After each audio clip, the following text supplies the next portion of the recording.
Chapter शुरू करा है बायोलॉजी का, पादप वृद्धि एवं परिवर्धन, प्लांट ग्रोथ एंड डेवलपमेंट। तो हम देखेंगे वृद्धि। वृद्धि क्या होता है कि जब परिपक्व वृक्ष युग्मक से उच्च नियमित वंशानुक्रम की घटना जो होती है, यानी कि एक जो है जो वृक्ष है, जो पेड़ है, वो युग्मक से लेकर एक परिपक्व जो पेड़ बनता है उसकी जो पूरी घटना है, इसमें जटिल संरचना जो है उसका निर्माण होता है, जैसे जड़ का, पत्ती का, शाखाओं का, फूल का, फल का, बीज का। तो उसी को हम क्या कहते हैं, और आखिर में मर जाते हैं तो उसी को हम क्या कहते हैं, वृद्धि। ठीक है ना, ये वृद्धि हुई ना। अब ये वृद्धि जो है वो निर्भर किस पे करेगी, ये उपापचय अभिक्रियाओं पे करेंगी, जिसमें अपचय और उपचय अभिक्रिया होती है। ठीक है ना। इनमें असीमित वृद्धि जो विभज्योतक मेरिस्टेम ऊतक कराता है वह सदैव क्रियात्मक दर्शाता है, जिसमें ये वृद्धि करवा कौन रहा है, वो करवा रहा है हमारा विभज्योतक ऊतक, जिसे मेरिस्टेम ऊतक भी बोलते हैं। ठीक है ना। अब ये वृद्धि के 3 चरण है, जैसे कि हमें जानते हैं कि एक विभज्योतकीय होता है, एक फिर दीर्घीकरण बनता है और फिर आखिर में परिपक्वन होता है। यानी कि जैसे कि रूट में हमने देखा था, पहले जो है हमारी नीचे वाली जो हमारी कोशिकाएं हैं, वो विभज्योतक होती है, जो विभाजन करती रहती है, फिर ऊपर जाकर वो थोड़ी सी क्या हो जाती है, स्थिर हो जाती है, जिसे हम क्या बोलते हैं, जिसे हम बोलते हैं दीर्घीकरण, है ना, एक लंबाई में बढ़े, और फिर वो भी क्या आगे जाकर वो परिपक्वन हो जाती है। अब इसको देखो, इसको वृद्धि दर क्या होती है, ग्रोथ रेट क्या होता है। ग्रोथ रेट वो होता है कि समय के साथ जो वृद्धि है उसकी उसकी दर को हम क्या कहते हैं, ग्रोथ रेट बोलते हैं। जैसे कि हमारा ये जो समय के साथ दर है, ये 2 तरह की होती है, एक अंकगणितीय होती है और एक ज्यामितीय होती है। तो अरिथमेटिक में क्या होता है कि इसमें समसूत्री के बाद एक विभाजित यानी एक ही यानी कि विभाजन होता है, और दूसरी कोशिका क्या होती है, वृद्धि करती है, यानी कि केवल एक ही विभाजन जो है वो करेगी कोशिका। ठीक है ना।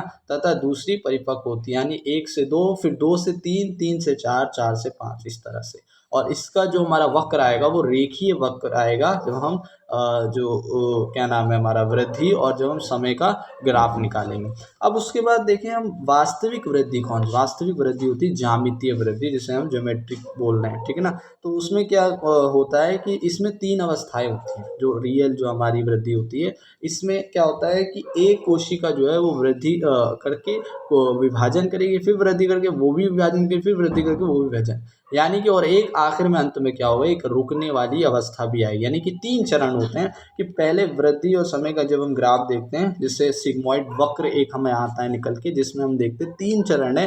पहला है लैग फेज, जिसमें जो वृद्धि है, जो प्रारंभिक वृद्धि है, वो धीमे धीमे गति से होती है। यानी पहले वृद्धि करेगा ना धीमे धीमे से, बच्चा है वो पहले धीरे धीरे धीरे धीरे बड़ा होगा, और फिर एकदम से हम देखते हैं वो बड़ा हो जाता है ना, और फिर उसके बाद जो है वो एक लंबाई पर आकर रुक जाता है। तो जिसमें पहला फेज है लैग फेज, जिसमें धीमी वृद्धि होती है, ये प्रारंभिक वृद्धि। दूसरा है लॉग फेज, है ना, हम सिग्मोइड कर्व में भी देख सकते हैं, जिसमें चरघातांकी वृद्धि होती है, जिसे हम चरघातांकी चरण भी कहते हैं, यानी कि एकदम से जो है हमारी वृद्धि हो जाती है। ठीक है ना। और तीसरा है स्टेशनरी वृद्धि, जिसमें इसको हम स्थिर चरण भी बोलते हैं, जहाँ पर जो है हमारी वृद्धि जो है नियत हो जाती है समय के सापेक्ष, है ना। और ये हमारा सिग्मोइड वक्र एक हमें प्राप्त होता है।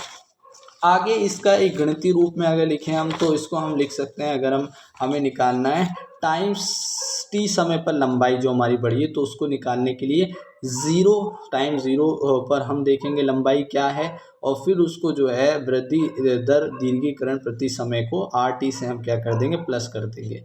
ठीक है ना, आर टी से।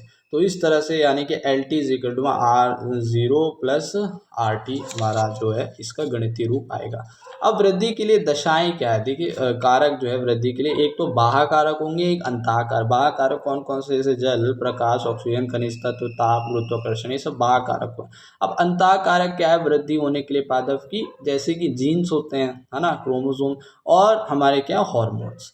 तो इसे हॉर्मोन्स को हम नियामक भी बोलते हैं। ठीक है। ये वृद्धि पर और यानी कि नियंत्रित करते हैं, यानी वृद्धि और संदर्भक दोनों का कार्य जो करवा रहे हैं पादप में, वो कौन होंगे, हार्मोन, जैसे हमारे शरीर में करवा रहे हैं वैसे ही हमारे पादपों में भी। ठीक है ना। अब यहाँ पर एक और चीज़ हम देखेंगे, विभेदन, निर्विभेदन और पुनर्विभेदन क्या होता है, डिफ्रेंसिएशन, डी डिफ्रेंसिएशन और री डिफ्रेंसिएशन। जब प्राथमिक विभज्योतक से क्या बनेगा, प्राथमिक स्थायी ऊतक बनेगा, उसको हम क्या कहते हैं, विभेदन। और जब प्राथमिक स्थायी ऊतक से द्वितीय विभज्योतक ऊतक दोबारा बन जाएगा तो उसको हम क्या बोलते हैं, निर्विभेदन। और जब यही द्वितीय विभज्योतक ऊतक से द्वितीय स्थायी ऊतक बनता है तो उसको हम क्या बोलते हैं, पुनर्विभेदन यानी रीडिफरेंशिएशन।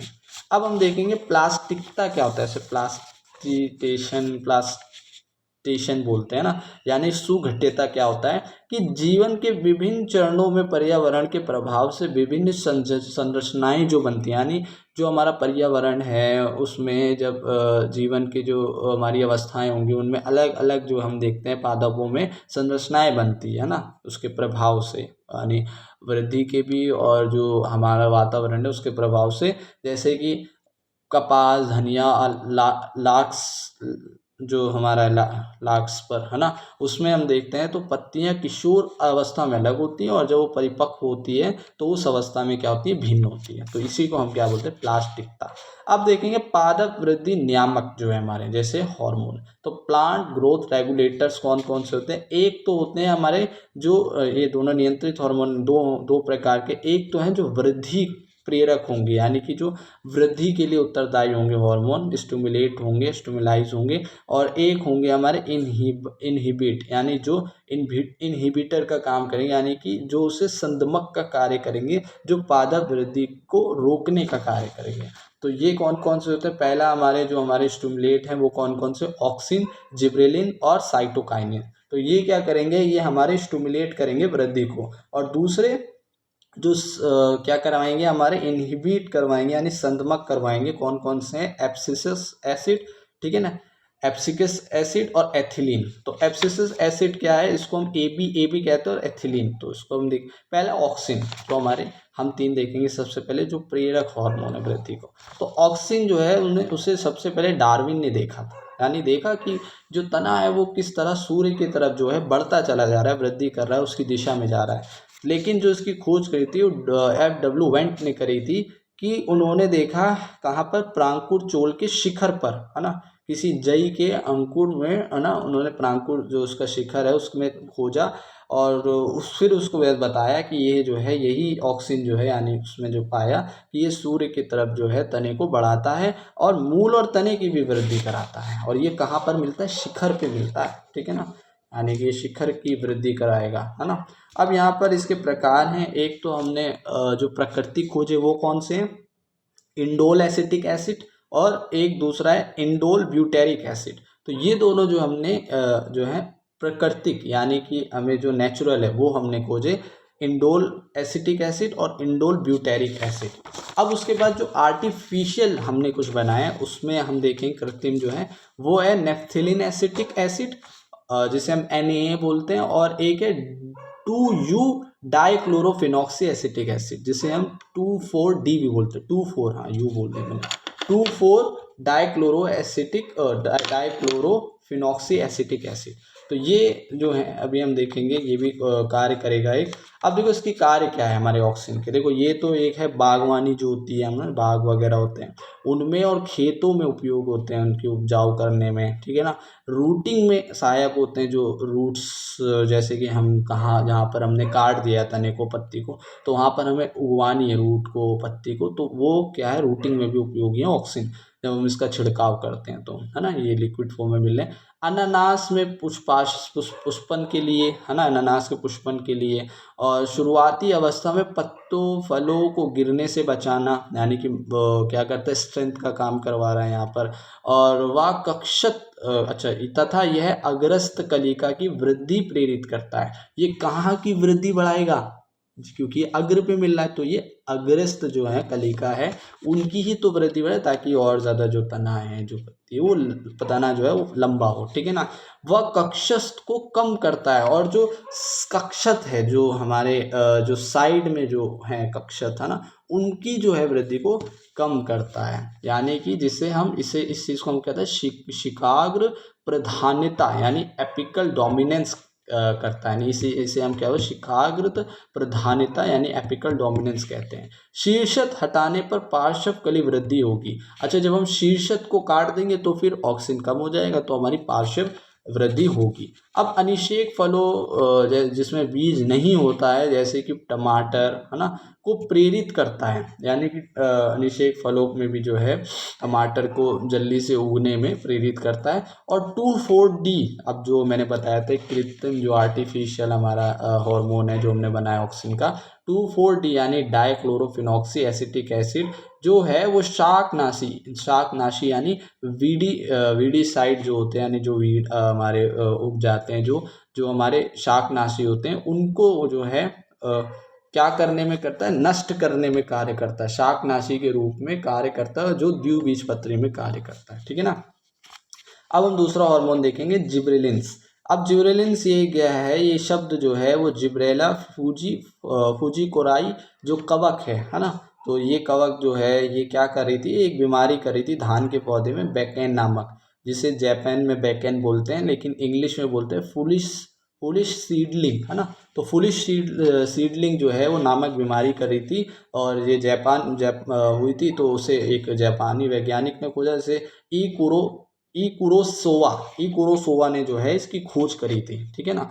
तो यही पादप जो है, यानी इसी जो हमारी जो फंजाई में मिल रहा था, कवक में, वही सेम है, पादपों में भी एक तत्व मिल रहा था जिसे हमने जिब्रेलिक अम्ल नाम दिया, यानी जो जिब्रेलिक जो फूजिकोराई कवक है उसी का हमने नाम दे दिया जिब्रेलिक, है ना। अब ये जो है हमारा क्या करता है, ये पर्व संधियों में मिलता है, उसके आधार पर मिलता है ना, यानी तने में मिला, वो तो शीर्ष में मिल रहा था, लेकिन ये तने के बीच में मिल रहा है, संधियों में मिल रहा है। और यह इनके जो प्रकार है वो 100 से अधिक है, यानी 100 प्रकार तक इनके खोजे गए हैं, जिसको हम GA यानी जिब्रेलिन एसिड 1, 2, 3 ऐसे नाम देते हैं। और जिसमें से जो सर्वप्रथम खोजा गया था और अधिक जो है सबसे प्रभावशाली हो, जिसका अध्ययन चलता रहता है ना, सघनता अध्ययन वाला जो है वो है GA3 यानी जिब्रेलिन एसिड, और जो हमारा 3 है यानी यही।